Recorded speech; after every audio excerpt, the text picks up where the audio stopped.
What's up, guys? This is Jesse from Jess of All Trades. I'm back again, and unfortunately we had a little bit of a problem with the 6L80E transmission in our Silverado Dually right here. I came back from Ruidoso, came into town. It seemed like it was slipping a little bit between second and third, and then right after that the transmission just nothing. No forward, no reverse, no pressure at all. Again, it's a 6L80 6-speed, so I don't know if you guys, any of you other guys have had any problems with yours, but I've done my research, and a couple things that can go bad are the check balls and the valve body they're plastic and they can kind of get worn down and get stuck in the separator plate, which can make you lose pressure in your forward gears. There's one for reverse. It's kind of unlikely that you'd lose forward and reverse like that at the same time, but I'm going to check the check balls in the valve body, and hopefully that will be an easy fix for me. If not, I'm going to have to pull the transmission out, because the other major problem those transmissions run into is the upper drum can crack that holds your 3/5 and reverse clutches and pistons. So hopefully that's not the case. If it is, you guys are going to see me pull this thing out and disassemble it and do at least a partial rebuild on it. So let's get underneath here real quick. This is a 2008 Silverado 3500 HD. I've got the 6-liter high output gas motor and the 6-speed trans. So if you want to come around to this side, I'll go under here and we'll take a look at what it's going to take to get it apart.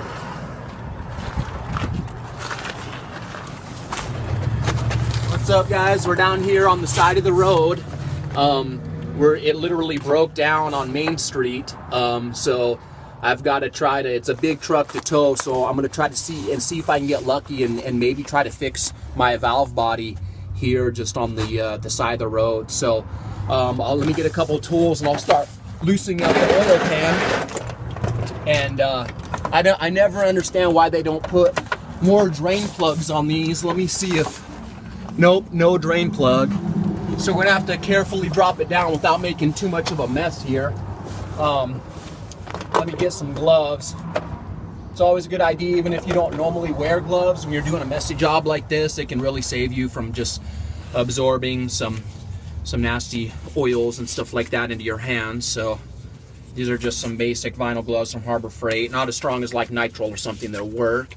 Those look like 10 millimeters, guys. So let's get a 10 millimeter out and see what we could do.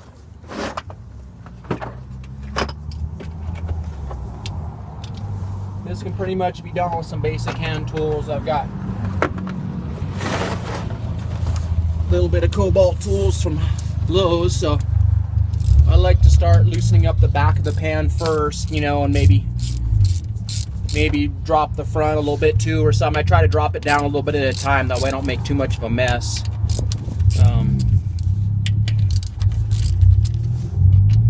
So you pretty much, I like to just loosen them up a little bit at a time.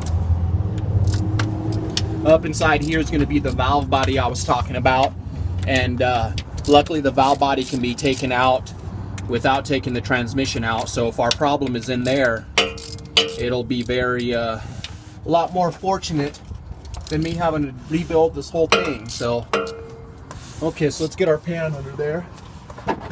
I brought 2 pans, so try to catch all that fluid.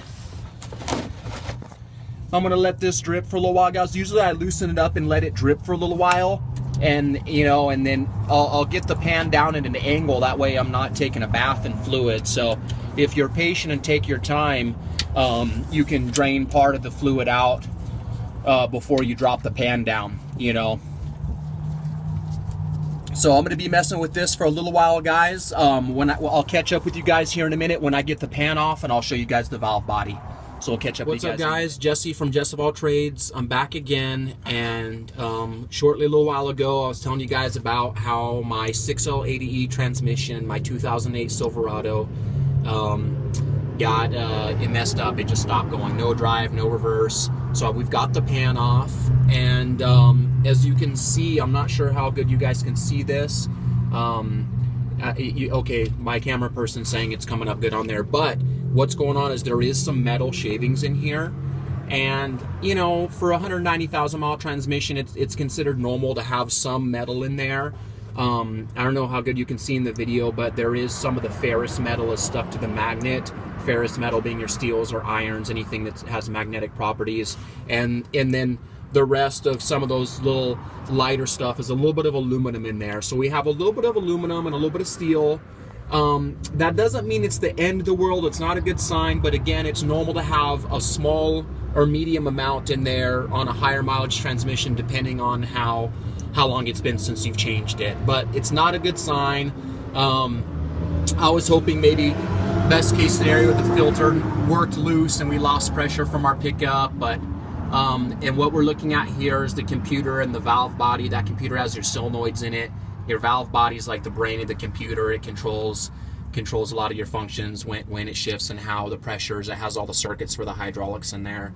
And again, guys, I'm not a transmission expert. I do build motors, and I'm pretty experienced all-around mechanic. But you know, I usually avoid building automatic transmissions because it's kind of a specialty, and you know, you need some special tools and to be set up for it. And I'm just more into engines. Having said that, I'm in a position where I need to fix this transmission myself to save the money.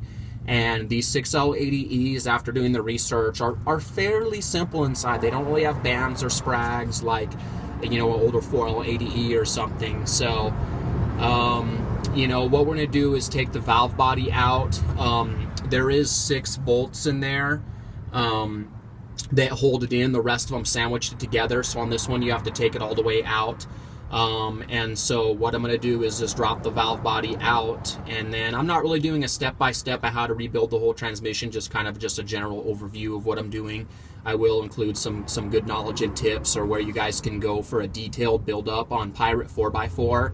One of the members he races rock crawler buggies. He has a really detailed video of how to rebuild these. I'm not really a specialist or expert at it, so I'm not going to sit here and go through every step with you guys, but I'm just going to kind of give you guys a general overview of what I'm doing and how I'm able to fix mine and some of the major problems. So what I'll do is I'll check back in with you guys in a little bit. I'm going to take out these 6 bolts. Again, on Pirate 4x4, they have the diagram of which bolts take it out and stuff, which bolts unbolt the valve body. So it's a little messy, and what I'll do is I'll check back with you guys here in a minute when I get the valve body out.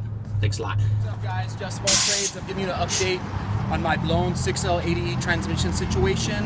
We're out here in like 98-degree weather, but we've got a tow truck company that is going to tow us to my friend's shop. If you guys caught the last episode yesterday, I checked out the valve body. Everything looked okay. So we're going to have to go ahead and rebuild the whole transmission. And I'll catch up with you guys a little bit when I get it back in the shop and start tearing. What's up, guys? Back again here, and I've almost got the valve body out. We've been through some trials and tribulations and are partially covered with transmission fluid, but that's part of the game. It's part of how it goes if you're going to work on your own transmission. What we're looking at here is the valve body and the computer with the solenoids, and I'm down to the last bolt to get it out. We had to go through a couple issues because I had to go and get an E12 female star socket to take off the 6 bolts that hold it in there. And just to update you guys on that, those 6 bolts have the different E12 star socket, and that's a good way to identify them. That way you can unbolt the valve body and take it out without undoing the rest of the bolts that actually sandwich it together. So that's where we're at with it right now. Let me try to get this last bolt out without making too much of a mess here. Again, I'm working on the side of the road down in the dirt, so I'm trying not to get our setup all dirty. You do not want dirt inside your transmission, that is for sure. So even with gloves on, it's going to be a little messy no matter how you slice and dice it. Bear with me here, I'm kind of struggling to get this last E12 star bolt out without dropping this thing down. As you can see, I'm supporting it at the same time because we do not want to drop this thing. That would be a nightmare.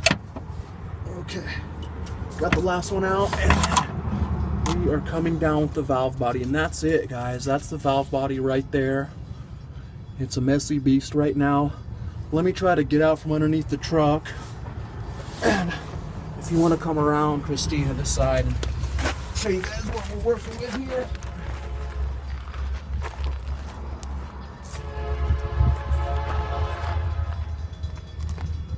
this is the main valve body and computer, and what we're going to be doing is separating that. Sorry guys, we got the train coming right here.